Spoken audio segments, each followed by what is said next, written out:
Hilangnya Jenderal Ahmad Yani di malam G30 SPKI karena dibawa pasukan Cakrabirawa ke lubang buaya membuat istri dan anak-anak sang jenderal terguncang. Yayu Rulia Sutowiroyo dan ke-8 anak Jenderal Ahmad Yani diungsikan oleh ABRI untuk mendapatkan perlindungan dan pendampingan. Yayu yang tak tahu kejadian apa yang menimpa suaminya sangat terpukul hingga mengurung diri selama jenazah Ahmad Yani belum ditemukan. Berhari-hari mengurung diri di kamar, Yayu akhirnya keluar kamar dan mengaku telah mengikhlaskan Ahmad Yani dan meyakini sang suami telah meninggal. Yayu mengaku didatangi oleh Ahmad Yani lewat mimpi dan berpesan untuk menjaga anak-anaknya. Yayu lantas keluar dan meminta kepada keluarganya untuk disiapkan kebaya hitam untuk pemakaman Ahmad Yani. Benar saja, tak lama ABRI datang membawa kabar telah menemukan keberadaan Ahmad Yani dalam kondisi meninggal dunia. Kalau yang ibu itu ya spontanitas saja. Ibu ambil baju bapak terakhir yang dipakai malam ada di lemari itu. Di lemari, dia usap darahnya sini, dia usap ke mukanya juga. Dan itu mas, tiap sore cuma dipegangin sama ibu. Dia pergi kemana, tidurnya taruh di atas. Dibawa kemana-mana tuh bajunya bapak itu. Kenapa sampai gitu? Karena dia nggak lihat suaminya diambil. Ya kan? Dia nggak lihat suaminya dibunuh. Kalau dia lihat, oh, lebih rame lagi mungkin. Lebih rame. Mungkin banyak yang meninggal malahan. Mungkin banyak yang meninggal. Mungkin. Kita mungkin yatim piatu.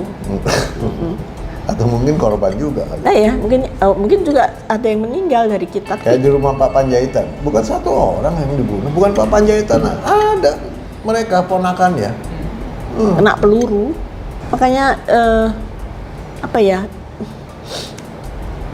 berat itu lihat itu. Nggak bakalan lupa, nggak bakalan. Berat sekali kejadian itu. Ibu pingsan ya itu tadi di kursi biru itu sampai datang Pak Umar Wirahadikusuma Pangdam Jaya kan.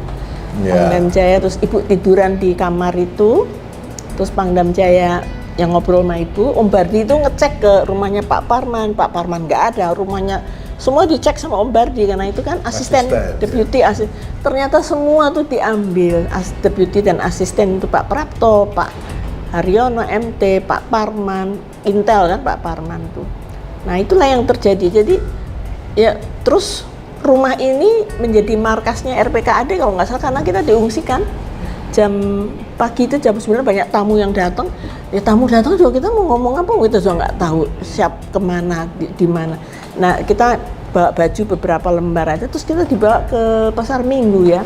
Dulu belum ada Cipete, belum ada Kemang tuh belum ada ya. Jadi kita hanya kenal tuh Pasar Minggu tuh gede sekali, tempat buah-buahan. Kebayoran Lama, Kebayoran Baru, Kemayoran, itu kita ada itu. Tapi Menteng ada nggak ya waktu itu? Ada Menteng ya. Jadi daerah tuh terbatas dulu. Ternyata itu di Kemang kalau nggak salah daerahnya. Mana? Siapa? Waktu kita di Pak Mariadi, Pasar Minggu. Oh Pasar Minggu. Ya sampai Bapak ketemu. Jadi di sana kita itu saya bawa transistor ya, karena dulu saya sering dengerin The Beatles tuh loh. Kan dulu nggak boleh mas. Dengerin lagu-lagu gitu tuh dilarang. Jadi ngumpet-ngumpet saya kalau hari Sabtu ke belakang nyari itu channel Singapura gitu ya. The Beatles tuh 1 sampai 10 tuh Beatles semua. Kayak apa gitu bayangan. Nah, radio itu yang tadi itu didengar RRI bilang dikuasai gerakan 30 September yang mengatakan para jenderal yang akan melakukan kudeta sudah diselesaikan lah sama gerakan 30 September. Bung Karno dalam lindungan gerakan 30 September. Terus radio Australia bilangnya para jenderal yang diculik belum ditemukan, belum diketahui. Jadi dua itu kontras sekali ya. Nah kita di sana nggak ada listrik waktu itu, nggak ngapa-ngapain, mak nunggu aja. Sampai suatu hari Minggu itu tanggal 3 Oktober jam 6 sore itu ibu saya keluar dari kamar, dia kan tidur aja, bukan tidur nangis aja. Keluar dia bilang gini sama Tante Tini itu temennya. Bikinin aku kebaya hitam gitu ya. Buat apa bu? Nanya anak-anak bego nih. Buat apa bu? Bapakmu wis ora ono gitu. Tadi barusan datang ke ibu bilang jaga anak-anak. Pesennya jaga anak-anak itu ya. Terus jadi ternyata mas tanggal 3 itu ketika sumur itu digali oleh para penggalian dari lubang buaya itu ya begitu digali gitu keluarlah gitu ya gaibnya itu bapak saya ke ibu gitu loh. Kalau kita mau bicara ke ibu ya gitu. Makanya ibu saya bilang, bapakmu wis ra ono, barusan ke ibu jaga anak-anak gitu. Kita nangis aja malam itu. Nah, terus tanggal 4 sore Om Bardi datang hari Senin itu dengan baju militernya yang udah basah, udah penuh lumpur, dengan mata merah keringetan. Pertanyaan kita nyambut dia cuma, udah ketemu bapak Om? Dia bilang sudah, katanya gitu. Tapi dia langsung masuk ke kamar sama ibu. Lama kita di luar nunggu, apa nih beritanya, kita belum tahu loh Mas waktu itu. Terus habis itu kita dipanggil ibu ya, semua masuk ke kamar, ibu loncat semua ke tempat tidur. Ibu mau dengerin ada apa sih gitu. Nah, ibu saya cuma bilang gini, saiki bapakmu benar-benar tidak ada, kata ibu saya. Yang ada cuma ibu sama kamu semua, dan kamu harus bisa menerima kenyataan ini, kata ibu. Itu susah sekali menerima kenyataan itu tuh, susah buat kita ya. Dan kita nangis aja, terus ibu bilang, wis jangan nangis. Om Bardi nangis, Om Bardi tuh nunduk tapi nangis ya. Wis jangan nangis terus, sekarang berdoa untuk bapak biar dia tenang, kata ibu saya. Kita berdoa. Saya Om Bardi, ibu saya bilang gini, pokoknya saya harus lihat kayak apapun bentuknya bapak, ibu harus lihat. Terus Om Bardi bilang, ibu lebih baik lihat fotonya saja, ibu akan bangga kalau lihat fotonya. Terus ya itulah, terus ibu kita nggak boleh lihat, mungkin karena kepalanya putus dan sebagainya, nanti malah semakin parah ya, mungkin itu pertimbangannya ya. Kalau foto-fotonya masih di belakang. Terus akhirnya jam 5 sore kalau nggak salah ya, kita pulang ke sini.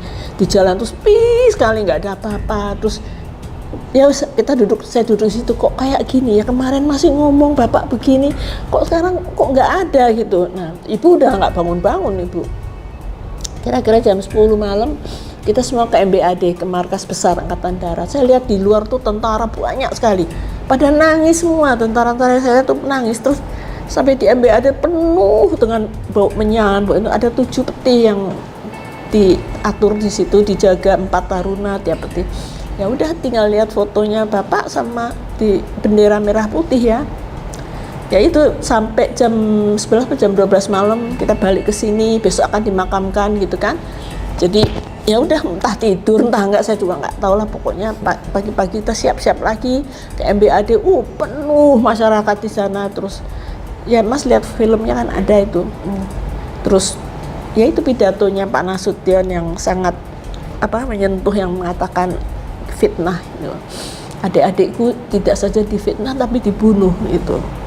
Selamat jalan katanya. Terus diarak lah itu di atas panser. Nah itu ya bapak saya bilang, arak-arakan tuh itu semua melu, semua ikut bapak. Iya kita ikut, tapi ke istananya itu Taman Makam Pahlawan, bukan Istana Merdeka gitu loh. Jadi diarak di atas dengan didoain ratusan ribu manusia. Waktu itu masyarakat mendoakan, semua nangis, semua marah.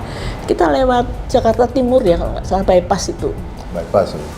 Ya lewat situ terus sampai ke Taman Makam. Itu 4 jam perjalanan dengan hujan rintik-rintik mendung, tapi masyarakat tuh semua keluar. Dan saya di situ baru bisa merasakan ternyata kehilangan juga mereka gitu loh, nggak hanya kita itu ya. Ya itulah peristiwa, kemudian dimakamkan dengan sempurna. Dan inspektur upacaranya itu Subandrio, Waperdam 1, yang nanti ditangkap juga karena dia punya kantor di sini Mas, Jalan Madiun di ujung itu yang Badan Pusat Intelijennya kan di situ ya. Yang jadi inspektur upacaranya itu Subandrio, yang nantinya akhirnya ditahan 30 tahun ya, karena dia terlibat ternyata. Itu ada cerita lain lagi ya, Mahmilup dan sebagainya. Tapi kejadian itu ya seperti itu. Tanggal 5 Oktober tidak ada hari ABRI, yang ada pemakaman 7 pahlawan revolusi yang ya pastilah saya sama Mas Untung nggak akan bisa lupa, nggak mungkin Mas. Jadi kalau sekarang 58 tahun kemudian masih dipersoalkan, masih begini, padahal kita itu diem, kita tuh nggak menuntut ya apa-apa. Tapi ketika ada yang memberikan ya tidak adil lah bagi saya, atau tidak bijaksana secara hukum ya tentu harus kita lawan dengan hukum. Jadi itu arah-arahannya yang bapak saya bilang. Dan istana itu adalah Taman Makam Pahlawan, bukan. Dan sudah itu memang negara kacau ya. Ikuti terus berita menarik lainnya. Jangan lupa like dan share seluruh akun Tribun Medan.